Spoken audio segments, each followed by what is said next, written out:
Wangui wa Mwangi.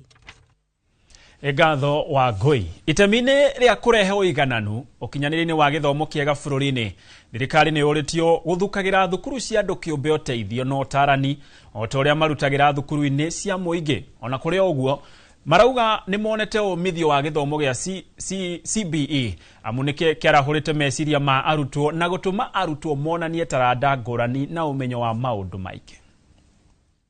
We want to encourage the teachers also to equip themselves to understand also properly the competence-based education in terms of also the projects, the assessment tools, not just projects, assessment tools and assessment checklists that help even the parents to understand. So like if it is a project, then there's no project that should not have a checklist, so that now the parent can have a checklist of how to achieve that project and be able to help their learners. CB is here to stay. So parents, thank you for your cooperation.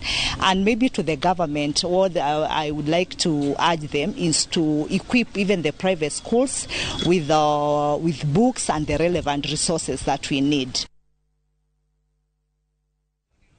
Nacio ikundi cia nduthi mwena wa ng'enda kia Mwangi Kiganjo na Ndarugu kũu nĩ Gatũndũ ya mũhuro nĩ cihũrĩtwo njeki nĩ thirikari ya kaunti ya Kiambu nĩguo cihote gũtwarithia na mbere mĩhang'o yacio ya gwĩkũria.